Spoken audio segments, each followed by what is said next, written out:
Om Jnanatimantasya Chananjana Shalakaya Saksharanmilitam Yena Tasmai Shri Gurave Namah Chittayamanopistam Staptam Yena Bhutale Shvam Rupakadamayam Dadati Svapadantikam Vandeham Shio Shri Yuda Padkamlam Shirom Vaishnavam Shah Upam Jagajatam Saganaraghnatam Pitam Tam Sajivam Satritam Sabdutam Parijana Saitam Sri Krishna Chaitanya Devam Shri Radha Krishna Padan Sakalita Shri Vishakam Pitam Shah Hey Krishna Karuna Sindhu Dinabandhu Jatpate Gopesha Kopkakanta Radhakanta Namaste Tapta Kanchna Gaurangi Radhe Vrindavaneshri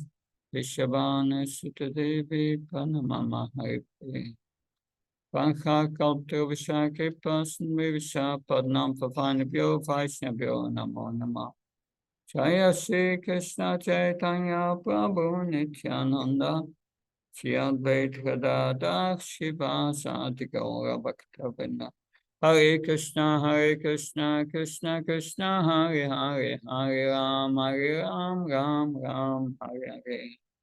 Namo Vishnu Padaya Krishna Pastaya Bhutale Srimate Bhakti Vedanta Swami Namini Namaste Saraswati Devi Gauravani Pacharini Nirvishesha Sunyavadi Paskachai Tasatarani Srila Prabhupada Ki.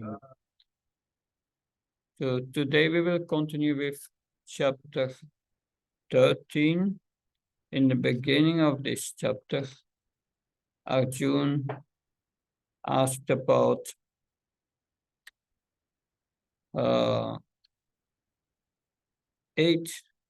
six subject matters. He asked about Prakriti, Purush, then about Hyayam, Jnanam, and Kshatrahya. So we already discussed Kshetra and Kshatrahya, the body and the knower of the body, the knowers of the body, and we discussed knowledge. Now we will discuss Nyayam in the following verses. What is to be known? What is to be known is this, the soul and the super soul. We will now hear from them, beginning with text 13. So now we go to text mountain.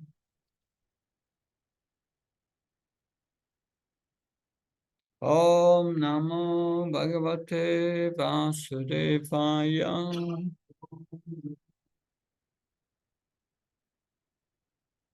Om Namo Bhagavate Vasudevaya. Om Namo Bhagavate Vasudevaya.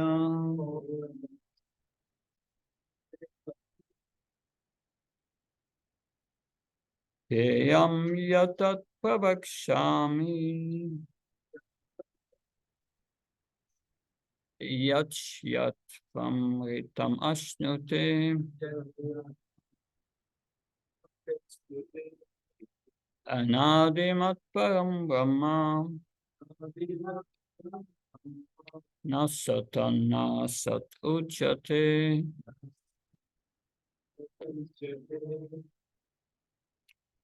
I shall now explain the knowable, knowing which you will taste eternal. Brahman, the spirit, beginningless and subordinate to me, lies beyond the cause and effect of this material world. That's so. So Brahman, the spirit, which is subordinate to me, that's clearly the individual soul. The individual soul is subordinate to Krishna. So in this verse, Brahman refers to the individual soul, or the Vijnana Brahma, that the super soul is Ananda Brahma, always in bliss. The one who understands the knowable, which means the soul and the super soul, these two, that's the knowable, Jnayam, he will relish nectar in this life. That's essentially in this verse is subordinate. Subordinate.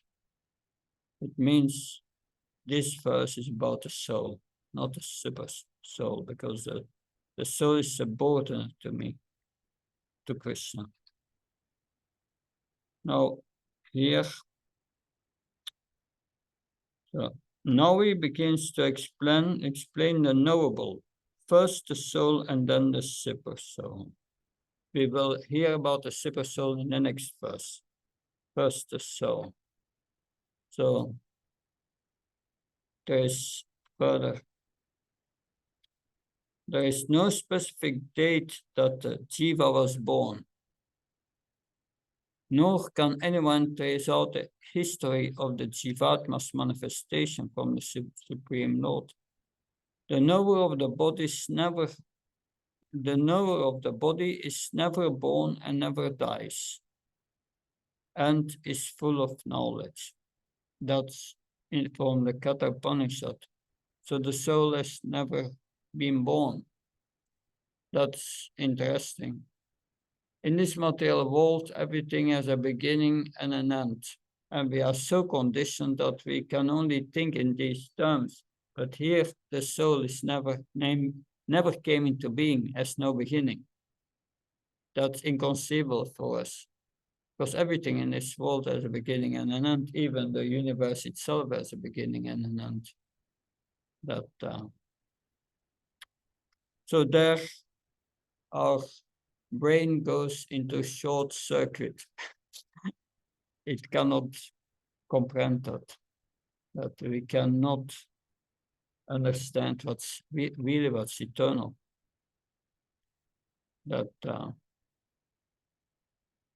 So further, the living entities are eternally in the service of the Supreme Lord. Therefore, the description of Brahma mentioned in this verse is in relation to the individual soul. So now we have our slide. So this verse refers to the individual soul, Vijnana Brahman, as opposed to Ananda Brahma, or the Supreme Lord. When one understands the knowable and the soul and the super soul can relish nectar in this life. Because if we understand we are the soul and we can connect to the super soul and enjoy Ananda, bliss, by that connection of devotional service. So that's nectar. Good. So that was verse 13. We have a quote on 13. 13. It is said here, Kyeyam yat tat pravakshami yat yat vam itam asniti. You become immortal. This is confirmed in the 4th chapter, 4.9. Sanma karma samedikam yomaveti tatvata. If you simply understand Krishna in truth, not superficially, but in fact, then what is the result? The result is tyaktva dhyam punarchanmi naiti soryana. No more birth. Then there is no more death. That is immortality, amrita. That is amritatva. So amritatva kalpate. In another place, Krishna says, 2:15, Yamna Vyatatante Te, Somitat Verkalpt. But the human form of life is meant for increasing your interest in the matter of Vishvaksena Katasya. This means Krishna Kata. This is the mission of Chaitanya Mahaprabhu. That Lord Chaitanya, who said, Amar Akyaya Krishna Upadas, on my order, every one of my devotees should become a spiritual master and deliver all the people. Krishna Upadas, you can deliver. People are suffering. Here also the same thing is said. Hyam yatat pavakshami yatyatvam ashnute amritam. People are suffering. They do not know the meaning of amritam. This is the aim of life, to become immortal. That is wanted. One has to come to the platform of knowledge where one can achieve the perfection of life. Amritatva, immortality. So Krishna says, Yam yatat pavakshami. I will explain to you the ultimate goal of life. Yatva. If one can understand that knowledge, then amritam asnute. He becomes immortal. And here also Krishna says again, anyone who comes to the ultimate goal of knowledge becomes immortal. This word used here, Amat Param Brahma, spirit subordinate to me. This indicates the individual soul, Vijnana Brahma. That, okay. Then we can go to the next verse. 14. 14, so the previous verse, 13, described the soul, who is subordinate to the super soul, and now the super soul is described. There are various verses that will describe the super soul in this chapter. This is the first one. Sarvata panipadam tat Sarvatoksit Shiro Mukam Sarvata Shutiman Loke Sarmam Avritya Tishtati. Everywhere are his hands and legs, his eyes, heads, faces, and he has ears everywhere. In that way, the super soul exists, pervading everything. So the super soul is all pervading. That's the soul only pervades this body, his own body, by consciousness.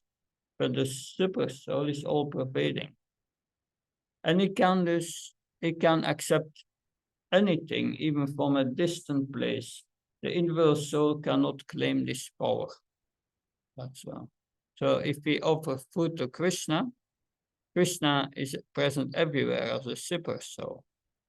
That so he can accept everywhere food. That's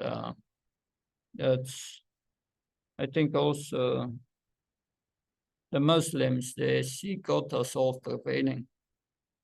Interesting that but they are so against deity worship. But if God is all pervading, is he not in the deity? That is interesting. That 14. So it starts here with an example, analogy. So as the sun exists diffusing its unlimited rays, so does the super soul or the personality of God. He exists in his all-pervading form, and in him exists all the individual entities, beginning from the greatest teacher Brahma to the smallest ants. So the super soul is all-pervading. Further, Srila Prabhupada writes, this means that individual soul, having become conditioned by material nature, is not supreme. That if anyone offers the Lord a flower, it's not on the screen. That if someone offers him a flower, a fruit, or a little water, then from a distance away, he can accept because he's all pervading. That at the end of the purpose of both rights, that therefore this verse describes the supreme soul, the personality of Godhead, not the individual soul. So we have here verse 14. The super soul is all pervading, thus can accept anything even from a distant place. The individual soul cannot claim this power. And we have a quote of Prabhupada on 14, the super soul. It's a long one, but if someone wants to read it, knowledge means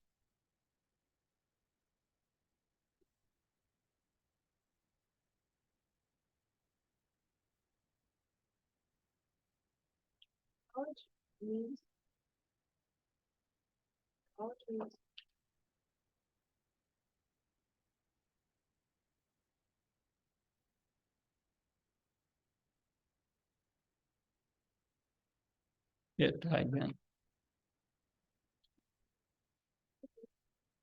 Knowledge means to realize that its hands, legs, tongue, eyes, ears, everything belongs to Krishna. Therefore, Bhakti means to become liberated from the false understanding that this is my leg, this is my head. No, it is Krishna. At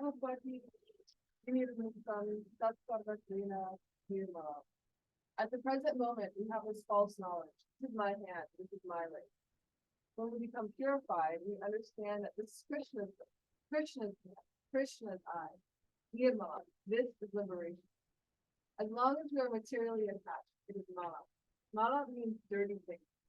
So when we are purified of the dirty thing, we can understand, just like Arjuna. In the beginning, he was thinking, my hand, my leg, I meant for my hand. Therefore, he was hesitating to kill because this hand belongs to my family, to my kinsmen, to my country, to my nation, to my society. How can I use these hands and legs against them? Krishna will not fight. This is ignorance.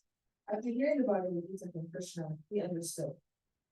I was thinking that his hands and legs belong to my family, so no, they belong to Krishna. They must be used for Krishna. Then he decided, Krishna, because this is your hand, your leg. If you want to use them for fighting, I must do so. This is knowledge. All pervading means everything belongs to Krishna. Everything is physical energy. We are superior energy. When we act for Krishna, we are situated in our own Krishna. That is called mukti. But in Srimad Bhagavatam it said, mukti means sukha anetta rupam sarvena ashti. That is mukti. Mukti does not mean that at the moment we only have 2 hands, but as soon as we become mukta, we will have 3,000 hands. Mukti means sarvena yavastiti. When we understand that I am utilizing these hands, legs, and eyes for sense gratification, but this is wrong. It should be utilized for Krishna's service. Mukti is not very difficult. You can attain mukti in a second simply by agreeing. Krishna says, this is mukti. I'll show you something. So Krishna is offering this mukti. Another meaning of this verse is that if Krishna had legs, hands, eyes, and head, how does he become impersonal, void? Where is this conception in the mind of people? The rascals say God is impersonal. He has no form. How is this possible? If he has hands and legs, head, and ears, how has he become formless? His form is different from our form. Our hands and legs are limited, but his hands and legs are unlimited. When we say formless, it means he doesn't have our unlimited form. Krishna says, Vatam Vishwampam. If Krishna is in Goloka far away from here, how does he accept our offerings? The answer is yes. Sarvatama Panipara. He has hands. That is the Vedic consumption. Panipara is already. The absolute Brahman has no hands and legs. He can accept anything. He can walk everywhere. Therefore, he is called omniscient, omnipotent, omnipresent. Ishvara Sarvabhutaman is noticeably. He's sitting within your heart. He's seeing everything. Thank you. Omnipotent. So we have heard so far about the spirit soul, which is called Vijnana Brahma.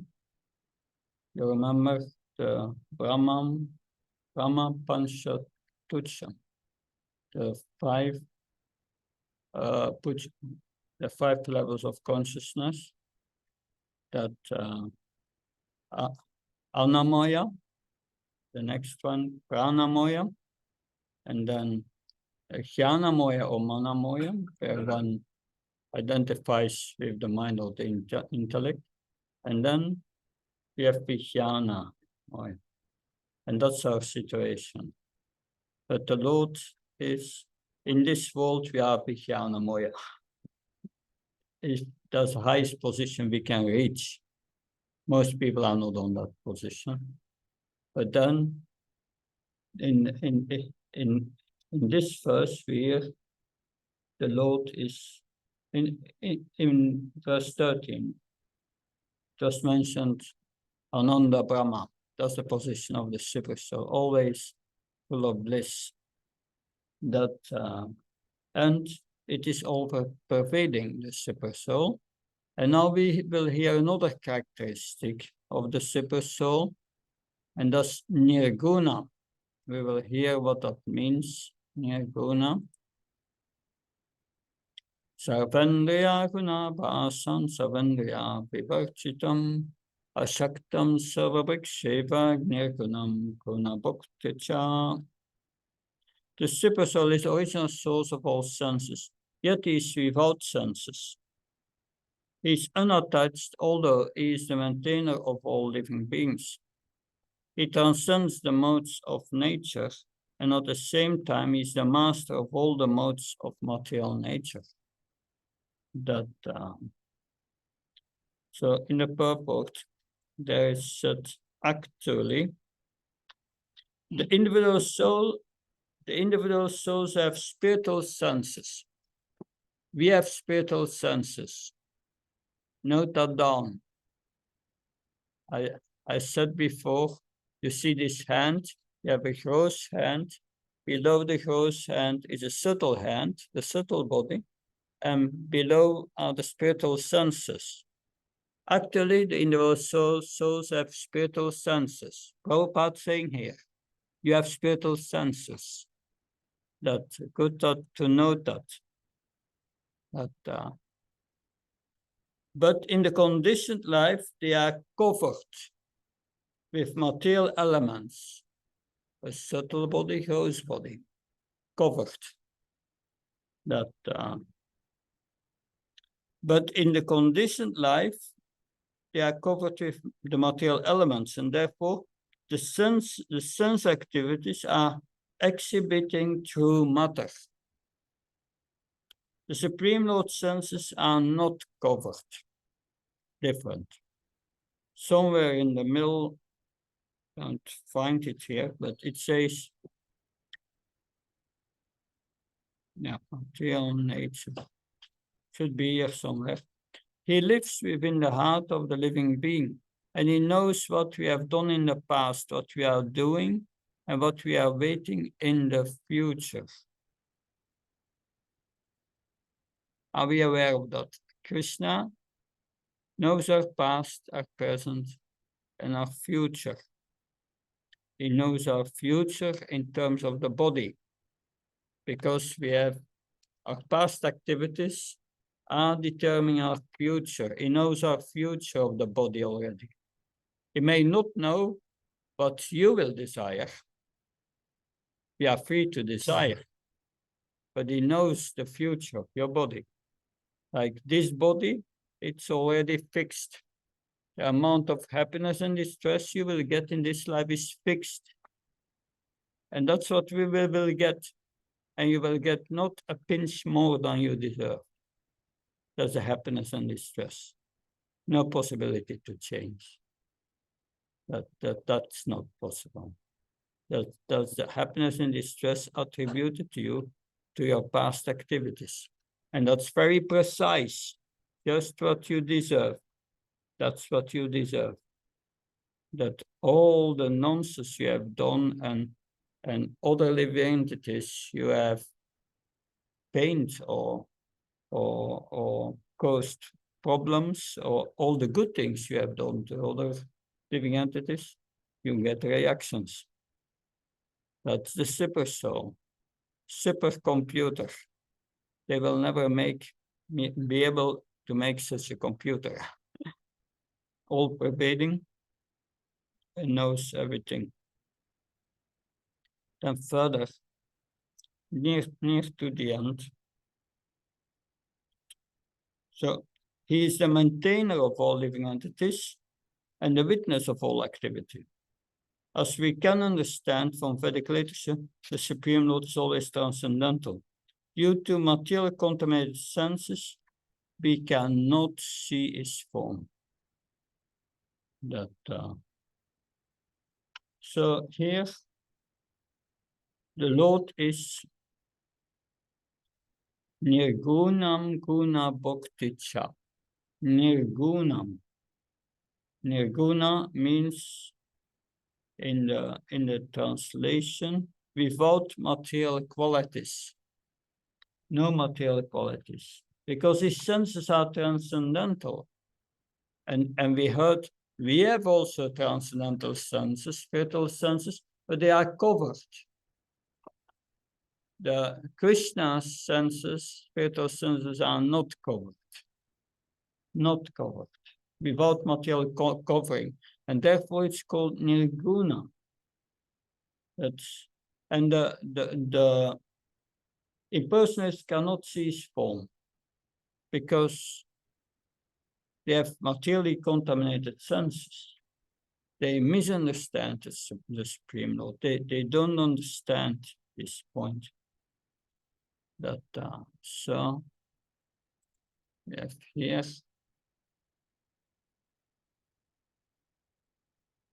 15. The Lord is Nirguna. His senses are transcendental without material covering. And now quote. So, I will read it. People are thinking that God is without form, because here it is said Sarvendriya Vivarchitam. Specifically, he has no indriyas. So if God has no indriya, then he's nirakar. But in the previous verse, Krishna said, yes, I have indriyas. I can see everything. I can hear everything. Is it possible for a man without any eyes to see? Is there such an idea? Or that a man without ears can hear? We cannot conceive of any such things. He has eyes, he has ears, he has legs, he has hands, he has everything. Because Sarvendriya Gunabhasam is the origin. In the Vedanta Sutra, it is said that the absolute truth is the origin of everything. Janmadhyasya yataha. So without a thing existing in the absolute truth, how can it be manifested as a relative truth? This world is a relative truth. When it is said that he sarvendriya vivarchita, it means he has no material senses. The ignorant cannot understand how without a material body there can be any possibility of possessing a body. Because we are accustomed to seeing material things. We have no eyes for the spiritual. Therefore, to benefit us, to be merciful up to us, Krishna appears in this form, Archavika, so that we can see him. Because we have learned to see wood, stone, earth, solid materials, we cannot see subtle things. Everyone knows you have a mind. I have a mind, but you cannot see my mind, and I cannot see yours because they are subtle. I have my egotism, you have your egotism, but we cannot find what that egotism is. We cannot even see the subtle material things, what to speak of spiritual things. Spirit is still more subtle. Indriyana pranyahur pratastusa. The spirit soul is above the intelligence. Therefore, Shastra says, Atas Krishna Namadi Namavedchayam Indriyam. That's a quote of Nectar of Devotion. Why do they say Krishna is Nirakar, without form? Those who are depending on the blunt senses, they can say Nirakar, but because they cannot see, they have no eyes to see that akar, that form, because they cannot see. They say Nirakar, nothing is Nirakar, God is not Nirakar, not nor are you Nirakar. We have Akar. Akar is also mentioned in the Shastra. What is this? 1/10,000th the size of a tip of a hair. So the soul is there, but you cannot even see the topmost point of the hair. And we divide that hair into 10,000 parts. Then these eyes cannot see it. Therefore we say Nirakar. So Nirakar, there is Akar, but these eyes cannot see. Therefore we have to understand to Shastra. That's clear. Yeah. Now we go to verse 16.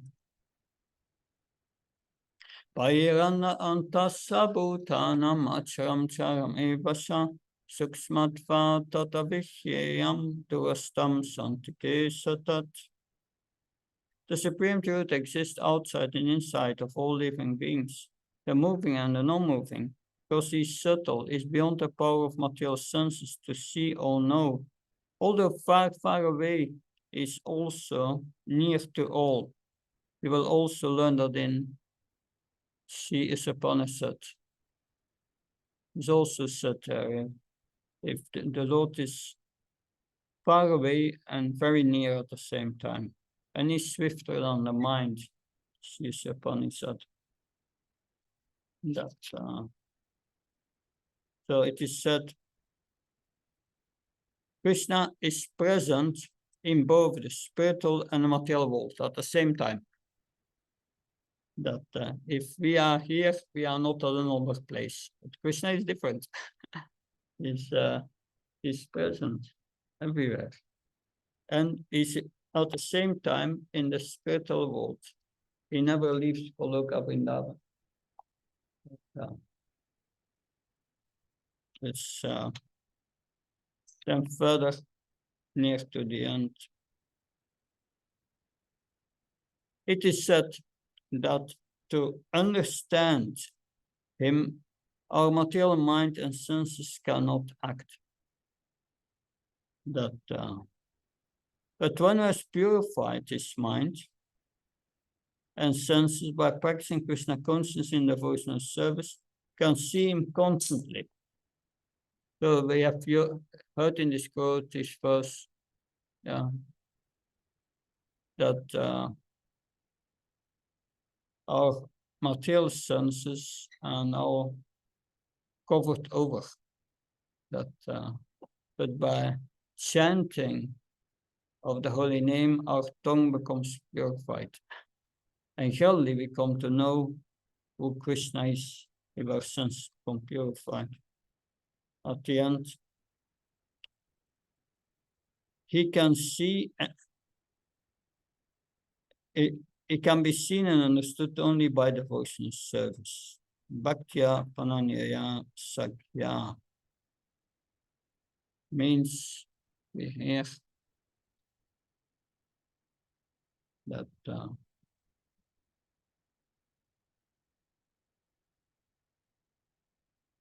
that's 18, we are 16. Yeah. Although Krishna exists outside and inside of everything, the material senses and mind cannot perceive him. Only the devotee who has developed love for the Lord can see him always. So what did we hear in the last two verses about the super soul? The Lord is nirguna. His senses are transcendental without material covering. But impersonalists, they cannot see the Lord because their senses are contaminated and they misunderstand. And this verse says, although Krishna exists outside in and inside of everything, the material senses and mind cannot perceive him. Only the devotee who has developed love for the Lord can see him always. And now that so if we have imperfect senses, with our imperfect senses, we cannot see the Lord. Bhaktivedanta Saraswati Maharaj told this story of the four blind men, and they are blind from birth, have never seen. And they come in contact with an elephant. And someone has the legs of the elephant, and he said, an elephant is like a tree trunk. And the other has the ears and are going moving, and I said, no, an elephant is it's like flapping. It's moving all the time. And another has the trunk and I said, no, it's quite soft, an elephant. So they have all their idea of the elephant, but because they cannot see the entire elephant and understand what an elephant is. So yeah, that's the story of the blind man and the elephant. That now we have text 17.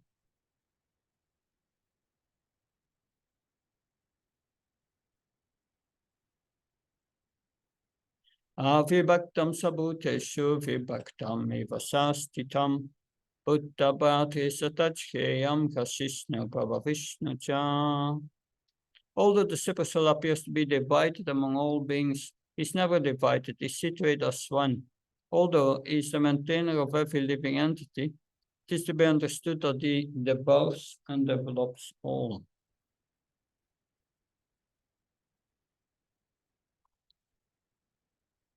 The example is given of the sun in the purport, that we see the sun, that now in Europe is noontime. They see also the sun before they had that. So in all these places, one sees the sun above one's head, although 1,000 miles different. That so that's everyone will say that it is shining on his head, the sun. That in the Vedic literature, this example is given to show, although he is undivided, he is situated as if divided. Further in the purport, near to the end, that and the Supreme Lord, although the maintainer of every living entity, devours everything at the time of annihilation. This was confirmed in the 11th chapter when the Lord said that he had come to devour all the warriors assembled at Kurukshetra. So he's also mentioned in the form of time. In the form of time, he devours also, he's the annihilator, the killer of all. Hare Krishna. 17. And this 18, these are very long quotes. We cannot read them, but it would take too long.